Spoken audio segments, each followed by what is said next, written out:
Hello everyone, I'm Brian and welcome back. Let's go ahead and get started. Oh, but real quick, and I was watching the end part of my last video. Now I'm not saying all men and women are like this, but I think it is the majority, by the way.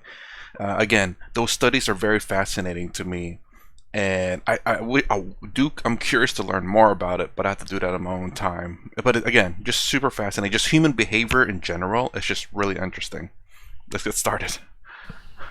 And I feel it's always like the mother energy of the house that sometimes has to bear the brunt of this tussle in a family. It's also the other thing that, an offshoot of that thought, is that I believe very strongly that the people you love the most, you kind of tend to dump all your anxieties, your angers, your fears, your insecurities, all onto that one source that gives you the maximum love and the one that you love the most. Why is it that we as a human race tend to do that? Tend to lumber all our negative emotions on our most positive light source? My theory on this is because the people that we care about the most, the one that we can be so open with, we trust with our emotions. A person being so open and so genuine with you means that they trust you a lot with their emotions. That's my theory. Because again, I do believe this to be men tend to hide their emotions, and women tend to show it. Women are more open about it. Men tend to be a bit more close about it. Again, not all women, not all men. But when they find someone they truly love, they can open up to that person, showing their vulnerability. Because I guess men in society tend to be shown as invulnerable. And I guess maybe that idea set in most men, and nothing necessarily wrong with that, but so long as you're able to handle your emotions. But if you're not, that can be very destructive regardless. Emotions that are not handled well become very destructive. No, because if you try to dump it on someone on the street, they'll smash you up. Yeah. That's another way to put it. So You're choosing a safe place. but is that always fair? First of all, it's not fair for you to carry anxieties and angst and angers and problems within you. I was going to say, it's not fair to dump it on your loved ones, but that shows, in my opinion, that they trust you so much with it. Because this is something they don't just tell anyone. He's proven the point that if they tell you this emotions to you and no one else, that's how much they trust you. Because, see, if I try to torture you, you have some defense against me. Either you will fight me, or you will run away, or you'll do something. You have some kind of defense. But if you start torturing yourself, this is the most helpless creature. Right. No, most defenseless. I'm telling you, even an unborn child, if you poke like this, he responds, he defends himself in his own little way, okay? But this one is completely defenseless. When you start poking yourself, this is a completely defenseless life. So the worst kind of torture, the lowest level of mind is one who tortures himself. But they always think they are the highest level of people. I suffer for everybody. You bloody suffer anyway. If there is everybody, you will dump it on them, otherwise you'll simply suffer. Yeah. People come to me and say, Sadhguru, I can't bear with my mother-in-law, she's impossible. My husband, after all, her son. My wife, oh, she's terror for me. My boss, he's not even human. Like this, it goes on. I tell them, you come, don't worry. I'll give you a nice place to stay, I'll give you good food. Nothing to do. For your life, I'll take care of you. Only thing is, I will make some random checks on you. When I check, you must be joyful. If you're miserable, I don't believe in feeding misery. Right. So, you leave them in one place for 24 hours, you will see how they will mess themselves up. So when you're alone, if you're miserable, you're obviously in bad company. Now you're thinking, because of this person I'm suffering, because of that person I'm suffering, just stay alone by yourself. without any entertainment, without texting, without television, without reading, simply sit in one place, joyfully, let me see. Most people can't stay there for 5 minutes, believe me. They are not on Facebook, they are not on Twitter, they're not this thing because they have something to say or because they have fallen in love with the world, no. If they stay alone, they'll go crazy. Sorry, what he just said there happened. Sorry to keep bringing this up. It feels like I'm just making this thing up, but it's true. Again, every Tuesday or Wednesday, I go out and do my grocery shopping. I shop online at Walmart to go pick it up. This time I went to a different Walmart, and I typically, you can pick up your groceries, Walmart will deliver it to your car. And what I normally do, just to save gas, because, sometimes you sit there for just a little bit, I roll down my windows, I turn off my car. If it's hot, it's hot. If it's cold, it's cold. But in this one particular Walmart, there's a little bit of trees back there, and there's a nice breeze. It's a little bit of a warm day, about 80 degrees Fahrenheit, 83 degrees Fahrenheit, according to my car. And it was a little bit of a breeze. I was a little bit in the shade, and I was like, this is nice. I'm just sitting there, just enjoying the breeze, looking at the car next to me, and then past the car next to me was the trees. But it was really nice, and I was just thinking, it's like, man, I started thinking about, like, maybe going out to the beach or something, and then just having the camera just record it, no talking, just listen to the sound of the ocean and whatnot. That'd be amazing. But then I thought, it's like, wait a minute, that's just a video. People won't be able to experience the pleasures of just being on the beach, taking in the sun, listening to the ocean, and with a nice breeze in the shade. Don't want to stay in the sun. You got to put sunscreen, otherwise you get burnt. But in the shade, and just enjoy that. I was thinking about that. I was like, man, that'd be really nice just to do that. What it's talking about.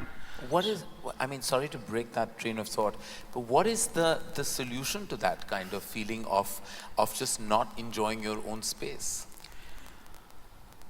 Because we have not looked at how human mechanism works. It is like you have a super sophisticated machine. This is the super computer. This is the machine which dripped supercomputers, isn't it? Right. I'm asking, have you read the user's manual? That's all it is. The entire yogic system is just this.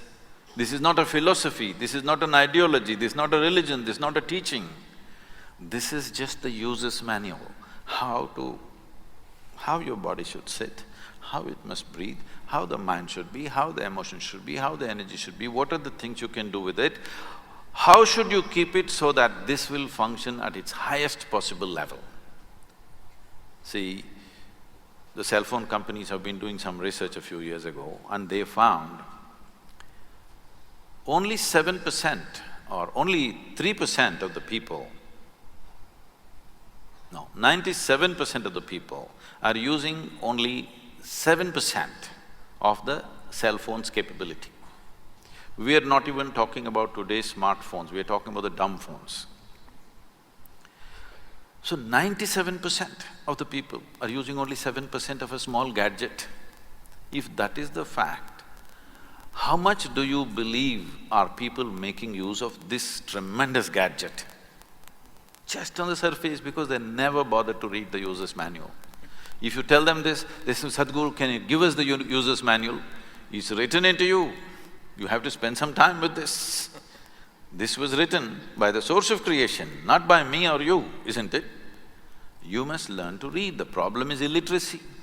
See, suppose you have not learned the alphabet. Well, you have learned English alphabet. Let's say I'll give you a Tamil book. You look at it. Does it make any sense to you? You don't know the alphabet, it doesn't mean a thing to you because you do not know the alphabet. Now, this is the problem, that in today's society, in modern education, we have not even brought fundamental literacy towards how to read this book. Because we've never read this, by accident we are managing it. I think the reason for that's because no one knows how to, I think. In the Western world, I don't believe people know how to read their own books.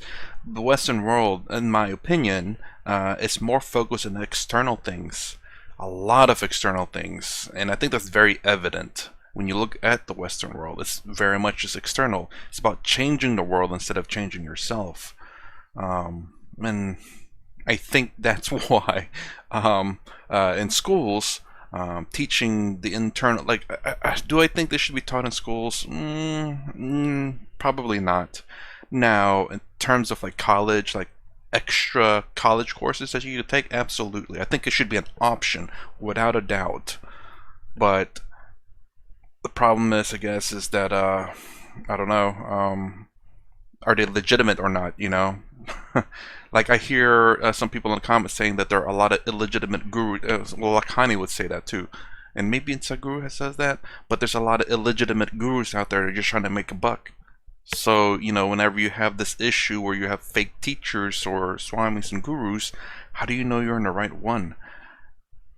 And that becomes very difficult. Unless you get government involved and have a set guidelines to say this is what's required for you to be considered a guru or a swami. And then there's at least a set standard. If you leave it to the private sector, there's no, each company would have their own set standards.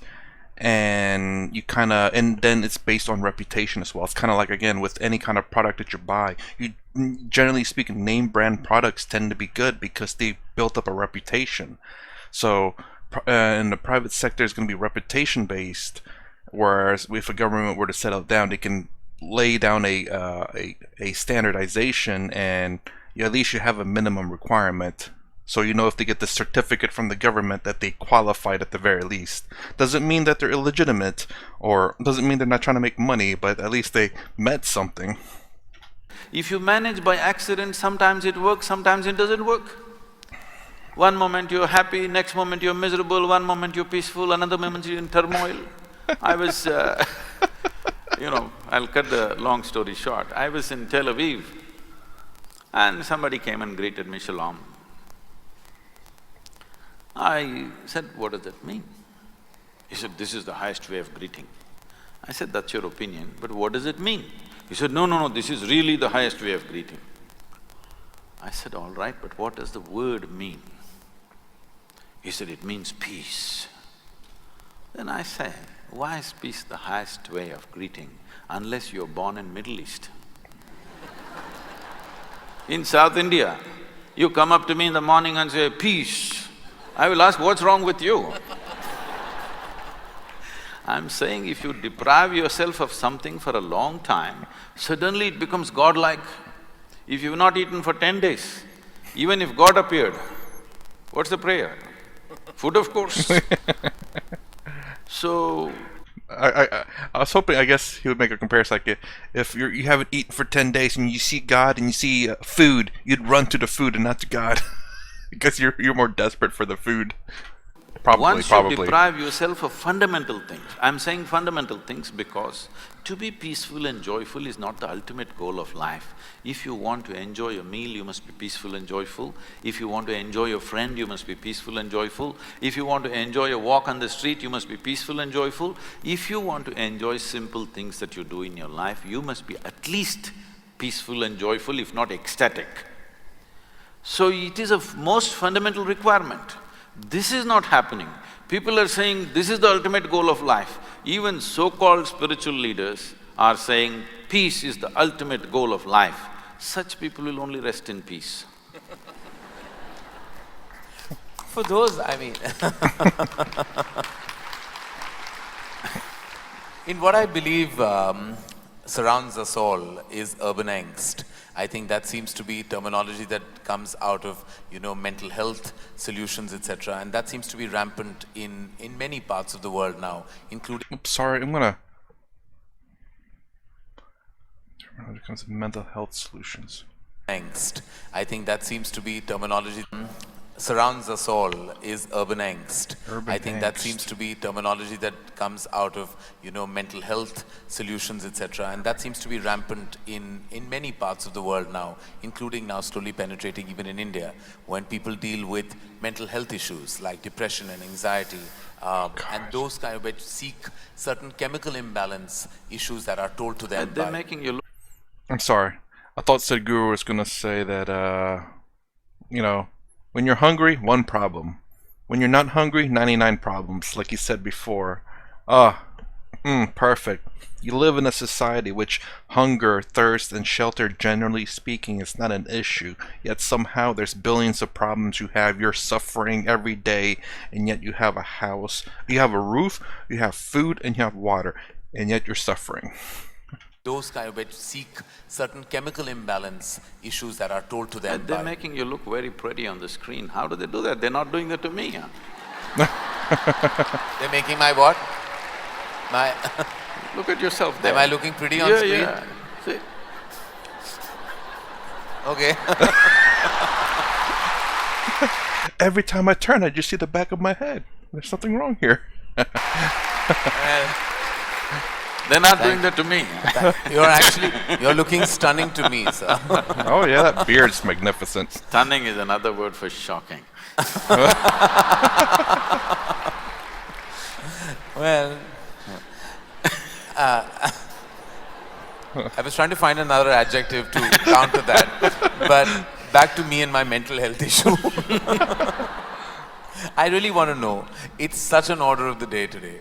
Everyone seems to it's almost, and I hate to say this with any, and I don't say this with any kind of disrespect to people's personal circumstance, but I almost feel like today it's talked about like it's almost a fashionable issue, where I think it's a very serious issue. When people talk about mental health issues like depression and anxiety and seek counseling to sort those issues out. And then the diagnosis at times is chemical imbalance and medication is given. And then well, I know you hate the word philosophy, but all your teachings are definitely about finding yourself and seeking that pleasant bliss from within. But to those who are not strong enough to achieve that and seek this assistance, what is your take on that? That is so weird. Me and my friend, a couple of years ago, were talking about, again, issues in America, and a mental health issue is one of them. And it's again, I think he's talking about India, and it's so mind-boggling. India and America, almost complete opposite sides of the world, yet have extremely similar issues. So it's not to say that that shouldn't be surprising or anything, but it's just that this brings up information for me that how do I say that we're not different. That I guess humans in general have the same issues, even though I know that, but it's the fact that there are information that's confirming that's very surprising. I guess I just wanted to be proved wrong that there are certain things that even though a nation becomes developed, it's still very good or something like that. But I think there are some nations that are quite developed and are very good. And my theory on that is homogeny, not diversity. And because homogeneous in culture and in the people itself. Because if everyone thinks it like everyone agrees, then there's no real conflict. But the bigger, and plus the smaller the country too, it becomes a lot easier. The bigger the country is, the more difficult the furthest part of the country will have anything in common. The eastern versus the western, or north versus the south. It's just different climates, different biomes, and different animals, different ways of life. All these differences just kind of is a way of separating us, even though we're the same country. It's very fascinating. And and you look at England, I believe, small country, but yet it also has trouble. But it is quite diverse too, as in it has immigrants from other countries. So again, these are not like hard facts or anything, but this is merely my observation. And it's just interesting to hear things that confirm the things that are kind of negative. I've not heard anything positive yet, except for Scandinavia countries being like, there's freedoms that people can choose whatever they want, and there's low crime rates or whatever. I hear some of that, but not too much. Let me correct one more thing in the question. This is not a teaching, this is just a technology. I'm just giving people simple methods with which they can work. If people are coming for a teaching, they're frustrated with me because every time they come, they leave more confused than ever before. If they're more confused, in a way my job is done. Because my entire work is to get them out of silly conclusions that they've made about life. And confusion means you're still looking, you have an active intelligence. Conclusion means… You stop looking. What is the conclusion of your life? Hello? What is the conclusion of your life? Death? You don't know, let me reveal the suspense to you. Death? Though as a filmmaker, he won't tell you till the end. I will reveal it to you. Sometimes we don't even know what happens after that, so many of us are confused souls when we make movies. So, the conclusion of your life is you'll be dead. Oh. You think something else is going to happen to you? Yes! You'll be just dead, that's all is I the got it conclusion. right. So every time you make a conclusion, in some way you die, you need to understand this. Oh, wrong? You kill something of yourself. I wasn't quite right. Every time you make a conclusion. This is you in a state of committing suicide in installments. You may call this religion, you may call this philosophy, you may call this being socially whatever, but fundamentally you are committing suicide in installments. This is why when you look at a child and yourself, you are less alive than a child. As you grow up, should you become more alive or less alive? Unfortunately, most adults are less alive than children, isn't it? You must be more alive, but unfortunately you're less alive. Maybe your physical agility will go down with age, but your aliveness need not go down. Aliveness is going down because you're continuously making conclusions and conclusions and conclusions. As you conclude, you become less and less alive. You know, there is that famous parable, which is all over the place, about Adam and Eve. It seems God told them, it's a dumb couple. Kind of, yeah. Look at what we had to suffer as a result of them. No, not because of that, because they didn't know what to do with each other. What? So God told them, you eat whatever you want, but don't eat from this particular tree. You know what tree that was? Tree of knowledge? No, apple means in Old English just a fruit. Was it What? the tree? Knowledge. Or is it, okay. Can't remember. Your Can't remember. parents tell you must eat the fruit of knowledge. Your teachers insist that you must eat the fruit of knowledge. Everybody in the society always trying to shove knowledge down your throat. But it seems God told you not to eat the fruit of knowledge, and by eating that Adam and Eve fell. It is not about that Adam and that Eve, it's about every Adam and every Eve. The moment you eat the fruit of knowledge, you fall, because your idea of a knowledge is the conclusions that you make about everything in the universe. Interesting. So this…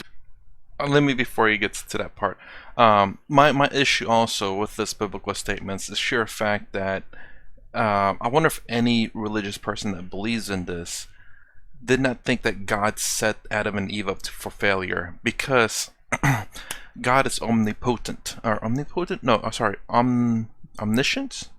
Yes, omniscient, all-knowing. So he knew before he even created the Garden of Eden, before he created Eve, before he created Adam, before he created the animals, before he even said, "Let there be light," he knew that Adam and Eve, or Eve would eat that apple, and Adam would then eat that apple and kick them out. Before he even said, "Let there be light," because of his omniscience, omnipresent, omnipotent, yes, omniscience. Sorry, that he already knew that. So that was already all a setup. I wonder if anyone's really thought about it that way. I thought about it that way a while back. I'm just curious. I never really brought it up and asked anyone, so I don't have any information on what people think about it. Most people think of it as a story. Most people think of it as creation. But if that is legitimate creation, then does anyone think that God set up Adam and Eve to fail? The weird thing is the fact that it's kind of, you can also look at it this way, that Eve was, I believe, I gotta go back to the story. I think Eve was permitted to eat from the tree, I believe. Because Eve took a bite out of the apple, nothing happened. It wasn't until Adam took a bite from that apple, until Adam, as some people in the internet will say, until Adam listened to his wife, that they got kicked out of the Garden of Eden. It's kind of terrible, but it's kind of the fact of what happened. Eve said, "Here, bite this apple," and Adam did. But it's Adam's fault that he disobeyed God or whatever, you know. And then, yeah, it's a whole complicated mess there. But anyways, there's a sure fact that God set him up to failure, because before he created all of them, he already knew that was going to happen. Just saying. So this mental illness, which is becoming pandemic. Ooh. They're telling me, I don't know how far the statistics are right. What year was They're this? telling me over 40 people, Thinking ahead of his time already, 3 years. particularly women in America, Ooh. over 40 years of age, nearly 52% of them are on some kind of antidepressants. 52% is not a joke. No, that's majority. 52% is not a joke. It means entire humanity is becoming sick. We must look at it why. Fundamentally, because you are banking on a few things for a long time for your mental stability and emotional stability, all these things are taken away. One thing is, as you mentioned, the crime that we call as family. It gave us the support. No matter what happened, there was somebody always for you. Others are with you when you do the right things. If you do the wrong thing, they'll distance themselves. There was one bunch of people who was like for the circus that you do, they were the net. Whichever way you fall, there's somebody to hold you for some moments. But that net is gone. Now when you fall, you fall. Because of that, people are cracking up. So if you want to remove…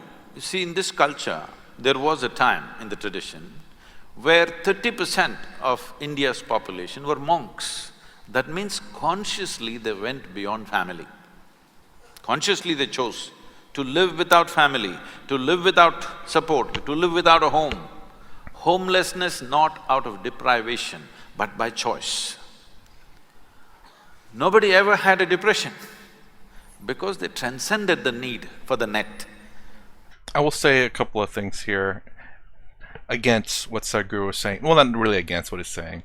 It's a bit nitpicky, but I think a lot of the problem is science has gotten better, as in they can start nitpicking certain things about our behaviors and calling it things like ADHD.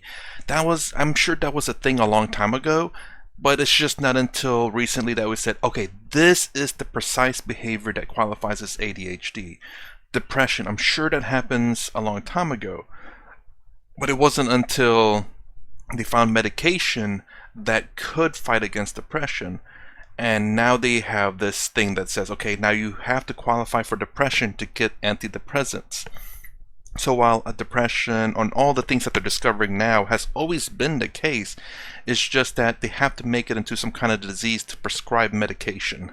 Still, he is absolutely right in the fact that if we learn his methodology, we don't need these medications. And I think that is a big problem in modern day. It's really kind of sad. Again, the fact that we live in such a wonderful time, relatively speaking, to the rest of humanity, yet we are suffering. It's like, how are you suffering? You have a house, or you have a roof, you have food and you have water, and yet you are suffering. There are people out there back in the olden times that live in worse conditions than you, and they are legitimately suffering, but they are… I guess they were tougher back in the day, you could put it that way. You learnt your trapeze bar act really well. Now you can do it without the net. You are not good at it, you better have a net, isn't it? Otherwise your head will crack. Right now that's all that's happening. The traditional support system that we had, we're taking it off. When we talked about religion, with all due respect, we must acknowledge this. Today people are trying to go to psychiatrists. India doesn't have enough psychiatrists for 1 billion people, believe me. No country has. And above all, they're very inefficient because they can take only one client at a time and they need a lot of furniture like this. It's very inefficient. Religion handled human psychological balance effortlessly. God is with you, don't worry. It settled a whole lot of people. Do not underestimate the value of that. It is very inexpensive mass psychiatry where people… No, I'm not… this is not a joke. When you're mentally ill, it's not a joke. It's the most painful thing. If you get physical ailments, you will get everybody's compassion. When you get mental ailment, you'll get laughter, unfortunately, because you don't know when somebody is sick and when somebody is being stupid. You can't make out. This is the biggest problem for those families who have somebody in the family who's mentally disturbed. You don't know when they're making it up, when they're really suffering, you can't make out. There is no perfect way. There is no science anywhere to tell you exactly when, because human beings can make up every kind of thing. You're an actor, you know. I don't know, you're an actor or… I do most things, yeah. Okay. I mean, we act even in our day-to-day existence, all of us. No, that do. is fine, but are you actor, just director? No, I tried, I failed. Okay. So, all right, you're a bad actor. Yeah. But I'm an actor nonetheless. But at least you make other people act. Yes.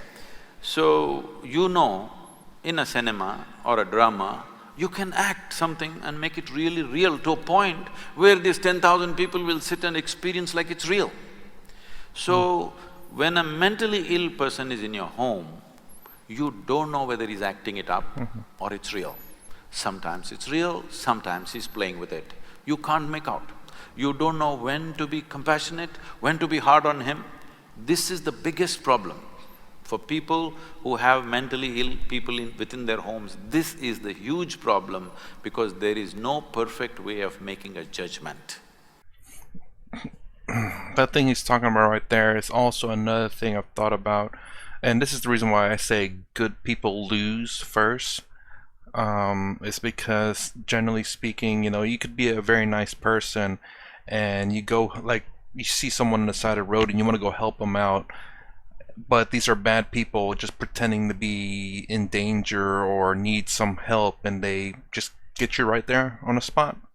And that's the end of your life just because you're being a good person.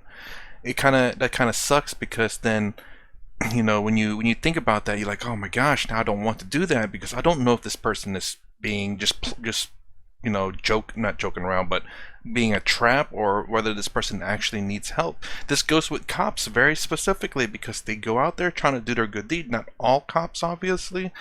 There are bad actors out there. But generally speaking, most cops go in it to help their communities, and they get bad rap by the bad cops, and also they get trapped by the bad people. They don't know every day could be a very life-threatening thing for them. And this also goes to just a whole bunch of other things I can't really talk about. Well, I could, but it's too much. And it is not joke. See, human sanity is a very fragile thing. The line between sanity and insanity is so thin. If you push it every day, you will cross it. See, when you get angry, what do you say? What's the expression? I'm mad with you, or I'm mad right now. So you're enjoying that little bit of madness. You crossed the line, and it felt like it's some kind of a freedom and power.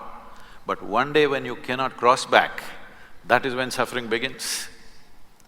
And suffering means, it's not like physical pain, it's immense suffering. I've been around people who've been mentally ill, trying to help them. Nobody should have it, but unfortunately it's becoming an epidemic in the world, that mental illnesses are growing like never before because all the supports they had, we are pulling it out without replacing it. If people become so conscious and so capable within themselves, you pull all the supports, everything will be fine. But without giving that competence, you just pull the supports, people will crack. In the Western societies, it's happening large scale. We are not going to be far behind, especially the urban societies in India will move in this direction because once again, in many ways, urban India is more West than West. And maybe that's the reason why I'm seeing so many. Every time I watch Sadhguru's talks on this, it's really weird to say, "These are the issues we're having. That's the issues we have. Why are you having the same issues as we are?" It's completely different countries, East and West, but yet we're having similar issues. So this is the reason why I don't think it's necessarily an Eastern or Western thing, but more of a development thing, a developed nation issue. More like, because you look at most developed nations and you can find these issues on there, but it's not necessarily, again, like all developed nations. Like I said, the Norwegian countries, I believe, or the Scandinavian countries, it probably has to do with the diversity, the homogeneous of the country as well, the size of the country, and it's just crazy. There are more people in denims here than in America. Well, no, thank you for that, because I know it is definitely a crisis that plagues us, and some, as I said, seek help. Some who I helped, I mean, I'm happy for them, and I'm sure grateful for resources that are available. And those that find pleasantness within themselves, I think that truly is a glorious solution to their issues. So when we say pleasantness, human pleasantness can be looked at in many different ways.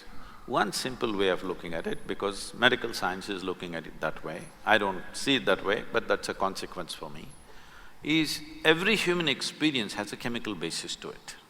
What you call as peace, joy, love, turmoil, tranquility, agony, ecstasy, everything has a chemical balance, chemical basis to it. Even health and ill health has a chemical basis to it. Today, entire pharmacology is just about trying to manage your health by using chemicals. It's today a doctor's job or a physician's job is, it's an orchestra of chemistry that he's trying to manage. Put this pill, something more happened, put that pill, then something less happened, then do this, do that. Trying to manage the orchestra of chemistry because this is the most complex chemical factory on the planet. Right. This is a very complex chemical factory. Managing it from outside is very, very difficult. But you could manage it from inside, but you must have access to your insides. If your innards are not available to you, then how do you manage it from inside? You only try to manage from outside. Even mental illnesses are largely being managed by chemical input. But all the chemicals that you can think of on this planet are in some way already present in this. Whether you are seeking medically prescribed drugs or you're going for the backstreet drugs, whatever you're going, essentially you're trying to bring pleasantness within yourself. Right. Because health means one level of pleasantness. If body becomes pleasant, we call this health. If it becomes very pleasant, we call this pleasure. If your mind becomes pleasant, we call this peace. If it becomes very pleasant, we call this joy. If your emotions become pleasant, you call this love. If it becomes very pleasant, we call it compassion. If your very energies become pleasant, we call this bliss. If it becomes very pleasant, we call it ecstasy. If your surroundings become pleasant, we call this success. So, we are trying to manage pleasantness by putting chemicals. To what extent means, the statistics are out now. In United States, they're saying 70% of the population is on some kind of prescription medication. The most affluent country, where there is an enormous choice of nourishment and lifestyles, here 70% are on prescription medication. So you're trying to manage your sanity and your health by putting chemicals from outside. But there is no doubt in anybody's mind today that this is the greatest chemical factory, but right now ill-managed. Essentially, you're a lousy CEO. So, Oh man, I had something great to say and now I just forgot it. But to be fair, a little bit on the statistics on what he's saying. On prescription, prescription doesn't necessarily mean medical, but I wouldn't doubt that there are a lot of people out there who are on some kind of medical treatment because of mental illness. I wouldn't doubt that. I wouldn't put it past it. And here I remember what I was going to say again, this Western society, either Western society or America, it's just they're looking for quick fixes. They're not looking for something that takes time. They're not looking for anything to put into efforts. It is something that I'm seeing, especially in relationships, where if you look at the dating culture in America, it's a lot of hookup culture. And a lot of dates going in and out. It's because people are looking for that perfect couple they don't want to work at. They just want it. So this applies to drugs, jobs, whatever else, anything in their life, the path of least resistance. But that path is so far and few that they just keep taking different paths, and they're always having to start over and over and over and over. If they just stuck with the path, worked through the hardship, they'd come out in a better place. But a lot of people, I don't think it's the majority. Hopefully, it's not. But not a lot of people are willing to take that path because they just want the easy path. That applies to a lot of things. Your mental health, your job, your relationship, everything. Things that you do in life, food. Fast food is another one where instead of cooking at home, you go to fast food. And that's a lot easier. You just give them money, you get food done. You don't have to cook. You just eat it right there at the car. That is true. That is true. What is always Sadhguru has also left me in wonderment at times about the usage of two words, which I'm going to say to you right now. Terminology sometimes has a tendency of making you even receive an emotion from within. Two words being ego and self-respect. Now, these are two pillars of what we believe self-confidence, which is unfounded, I believe. Ego. Hey, who put a cow next to me? Sorry? Who put a cow next to me? Well, topical at least. It's part of the decor. Everywhere I go, people have been asking me questions about Gaurakshak. Yeah. Now they put a cow next to me. Well, I was planning not to go down that path, but now then since you brought it up, no, not going there. As I was saying about ego and self-respect, like we always say, like my belief has always been that maintain your self-respect, keep that. Your ego can be flexible because it should be convenient. Because I believe like your ego should be a function of your convenience. How true is that? Or maybe both are unfounded? This ego should be a function of your convenience is perfect, but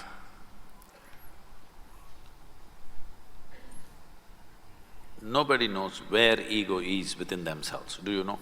No. Nobody knows. It arises at will, I think. No. Ego is a fall guy. When you do the good things, of course it's you who did it. When you do these nasty things, it was my ego. He's a fall guy. Yeah. He comes up whenever something goes wrong. Yeah. Whenever you're seen in a bad light, it was my ego, it's not me. That goes with my saying of responsibility. If you're excusing your actions with something else, like I ate something bad or I wasn't feeling it, you're kind of removing responsibility from yourself, which is I believe responsibility to be a very powerful attribute of oneself. Yeah.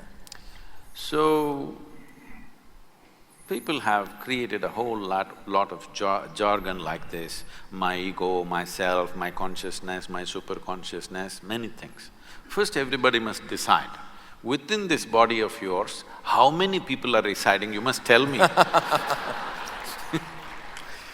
If there is anything more than one, it means either you are schizophrenic or you're possessed. You need either a psychiatrist or an exorcist. So, you are an individual. An individual means not further indivisible. This is why you're an individual. That means there is only one. This is the healthiest state to be, that you understand there's only you here, nobody else but you. If you realize this, then you will function completely differently.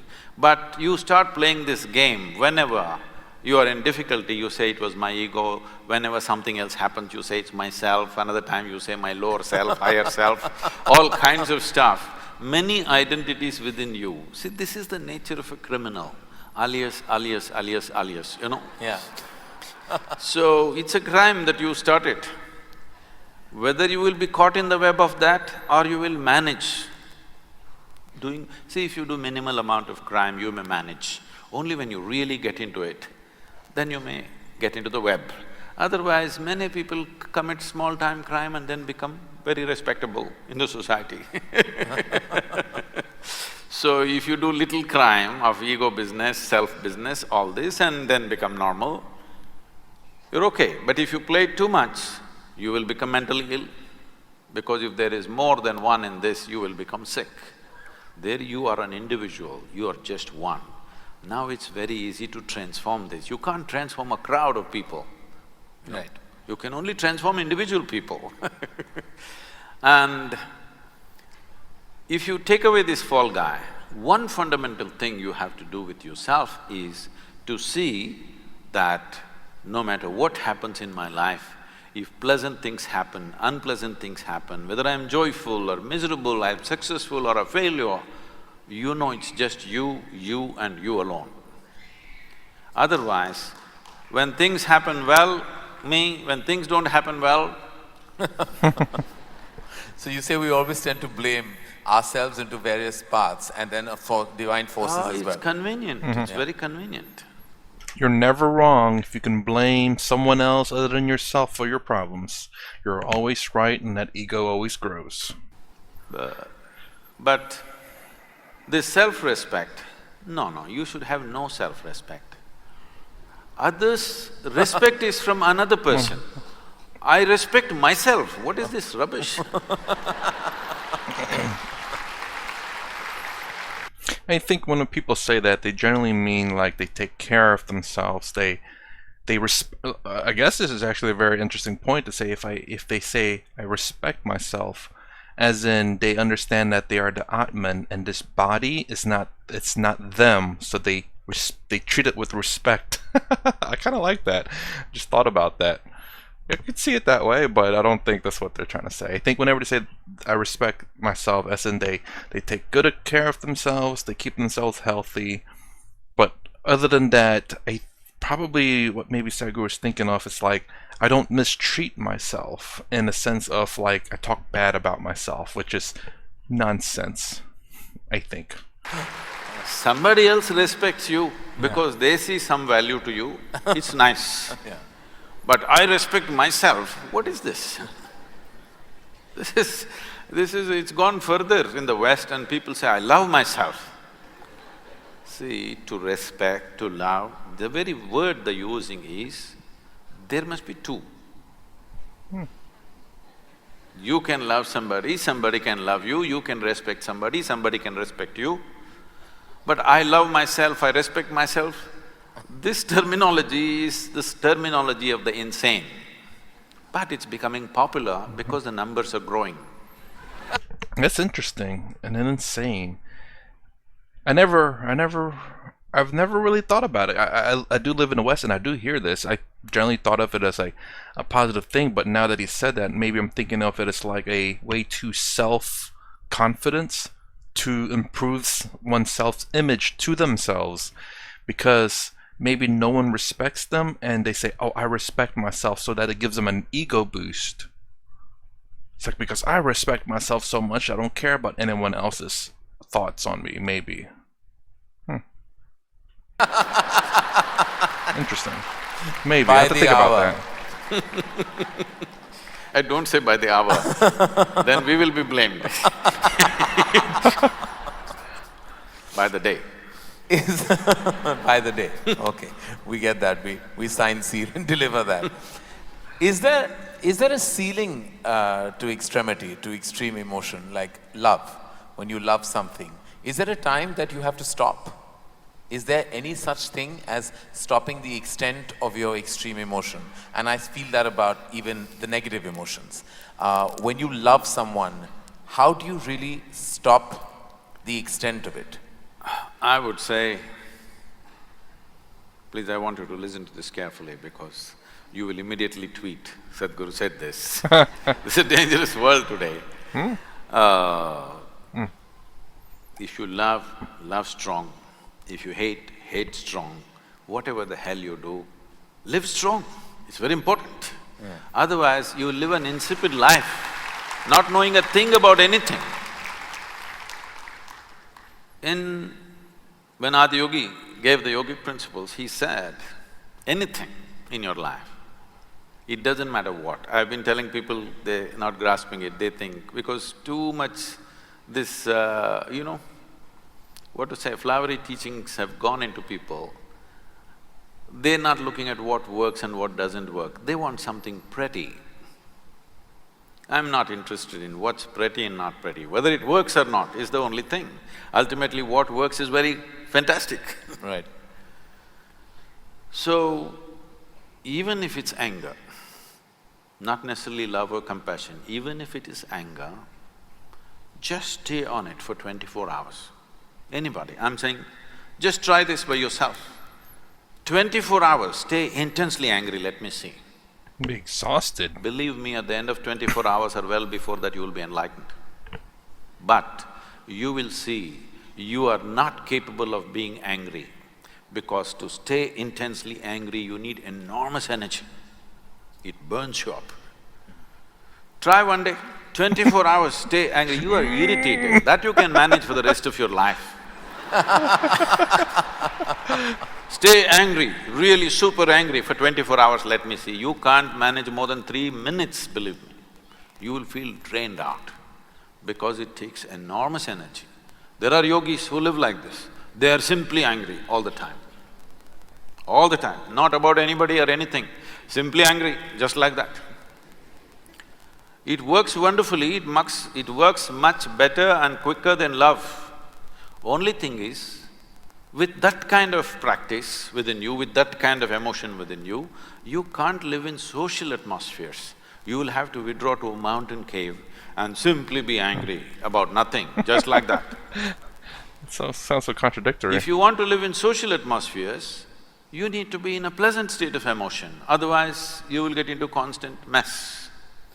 So should I stop myself somewhere? What you're asking is, should I be constipated about my love? At least in love, know some sense of abandon, that there is no brakes on it.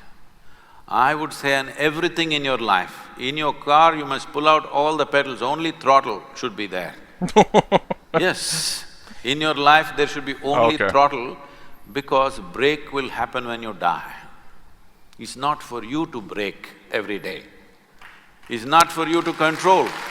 Your life will be curtailed somewhere. That's nature's business. Your business is to be full on because life needs your support. Death is super efficient. Did you ever see death happening inefficiently? Hello? That's what doctors are supposed to make death inefficient. Wherever it happened, it was a perfect death, isn't it? Never happened inefficiently, but life happens inefficiently. Life needs constant support. Death does not need your support. Stopping something is death, in a way. So to love you're afraid, to laugh you're afraid, to cry you're afraid, to everything. Nothing is done with abandon, everything with constipation. Learn to do something with abandon, because if you do not know at least how to scream in abandon, there is no way you will ever know how to meditate or to be spiritual, because spirituality is a state of total abandon, complete state of abandon. I endorse that and will try and live by that, but what happens… All right, I want to pause you right there. So, but that's actually a very beautiful statement he said at the end about…